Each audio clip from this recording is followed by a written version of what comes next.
We have learned the additional FBI background investigation just ordered to look into Supreme Court nominee Brett Kavanaugh will include the allegations made by Deborah Ramirez. Now, her attorney said in a statement, "We can confirm the FBI has reached out to interview Ms. Ramirez, and she has agreed to cooperate with their investigation." Ramirez alleges Kavanaugh exposed himself to her when they attended Yale together. And of course, the probe will also include the first accusation against Kavanaugh from Christine Blasey Ford. Ford's friend, Leland Kaiser, is now the latest witness to offer cooperation with the FBI. Other witnesses, including Mark Judge, who Ford named as being in the room during her alleged attack, has also pledged to answer any and all questions. So let's discuss. CNN political commentator Sally Cohn, host of the State of the Resistance podcast, is with us, and also here conservative commentator Carrie Sheffield. She is the national editor for Accuracy in Media. Carrie, I'll start with you because you wrote an op-ed this week and said that the Democrats have hijacked the Me Too movement for political gain. But now we have not just Democrats calling for an investigation, but at least some Republicans too. Sure. And Senator Jeff Flake, I've reported on him, interviewed him since 2006. I'm a fellow BYU graduate like him.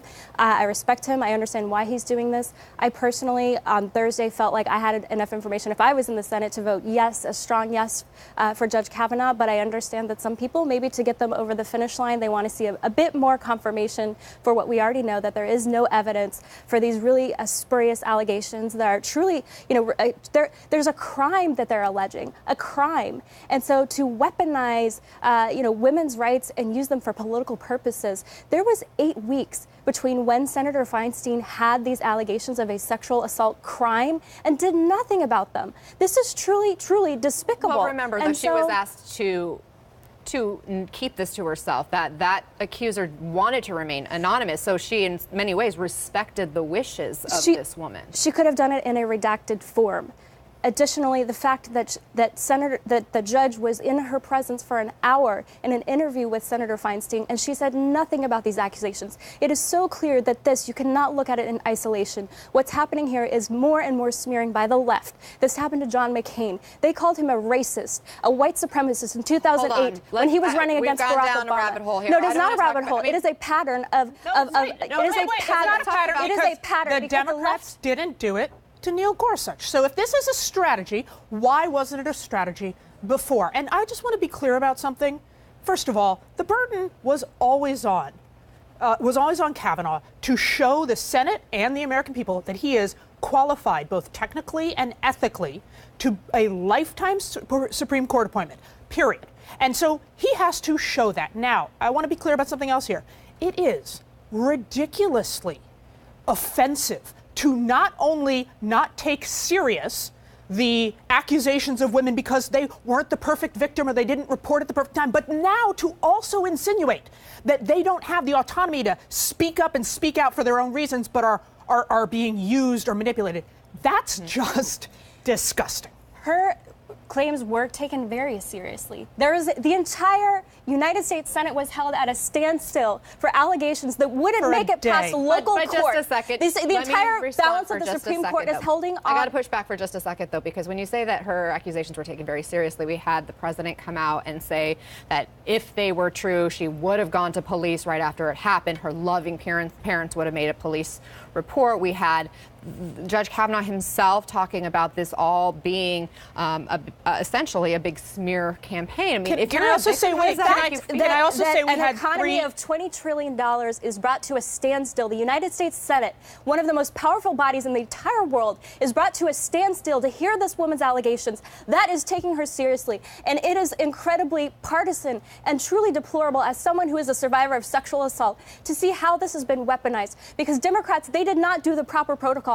When someone has alleged sexual assault, you're supposed to, as the questioner, the Republican questioner said, you need to conduct a thorough forensic interview. That did not happen by these Democrats. They were not taking it seriously. They were trying to plan their strategy on how they can weaponize sexual assault, and it is truly disgusting. And Lindsey Graham is absolutely right, and I hope that Judge Kavanaugh is confirmed. There are two things that are happening here. First of all, one, the country needs to decide, the Senate needs to decide, should Kavanaugh have a lifetime appointment on the Supreme Court? As I said, that has always been up to him to prove he is qualified technically and morally and ethically for that promotion, number one. Number two is, do we handle this debate in such a way, both Democrats and Republicans, that makes it clear to women in this country that if you speak out about sexual assault, the 1 in 3 women in this country who will experience sexual assault in their lifetimes, who do not report for reasons you and I both know very well, that if you speak out, you will be respected.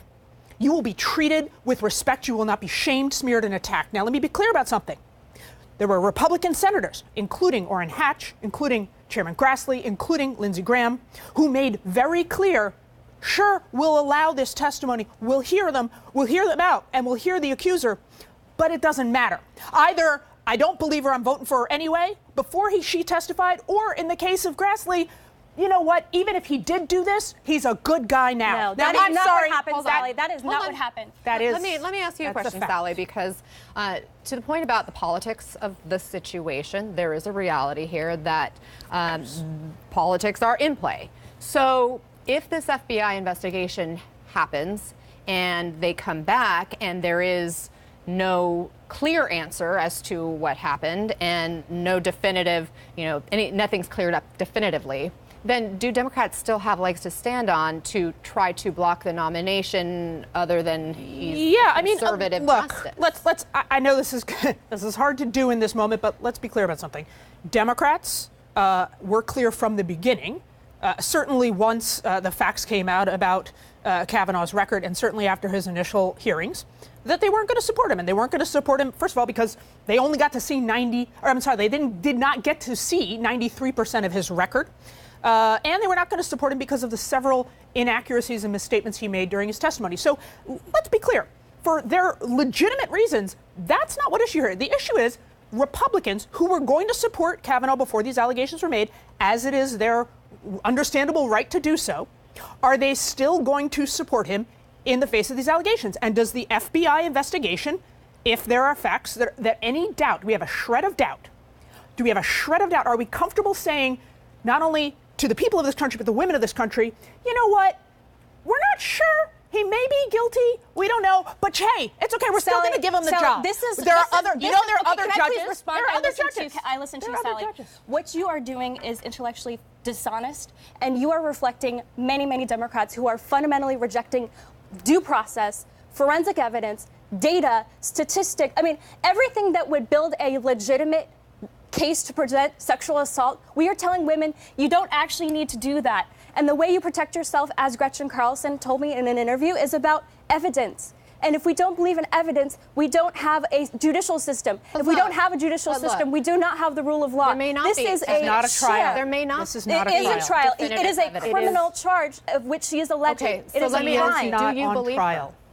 I think she believed, the way she testified, that there was some sort of sexual assault that happened to her. And as someone who was sexually assaulted, I understand how it does alter the trajectory of your life. I absolutely do. But do you believe that something happened to her? But when she says with 100% certainty that she knows who her attacker was, you are questioning whether she knows who her attacker is? The fact that according to due process, she has not said a date, a location. She could not explain how it was that she was 6.2 miles away from the nearest location, potentially of the radius of the alleged attack. The fact that she has so many holes, she didn't even know the most basic information. The people who are, it sounds to me like you believe Judge Kavanaugh over Ford. I believe evidence. And so this is what, when I see women dressed up like the Netflix, with the bonnets and the red robes to say, we are moving toward a dystopian society. We're moving toward this, world where facts and science don't matter. This is where liberal women would take us. It is a rejection of the rule of law, of due process.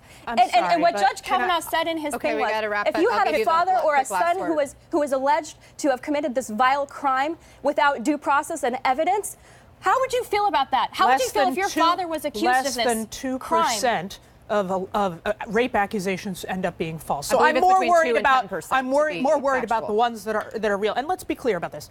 This is not a trial. This is an interview for a job promotion. So we decide, the American people decide, the Senate decides does it get it or not. And I want to be clear about something. What Senate Republicans are signaling and what you're signaling. You're right, I guess. You're right. We're not entering some dystopian moment. We're in a dystopian moment saying that, well, you know what? Excuse me. That given he said versus she said, you know what? We're going to go out of our way to believe the man. To believe That's what facts. we're going to go. We're going to believe data, evidence, You're going to go facts. out of your way. You don't to have to have You made witnesses. your points. You don't have to have Both of you, witnesses. Sally Cohn, Carrie Sheffield. I appreciate you both, and we know this is something that is a passion point for so many of us. We're all women. We all care. Thank you both for being here with us.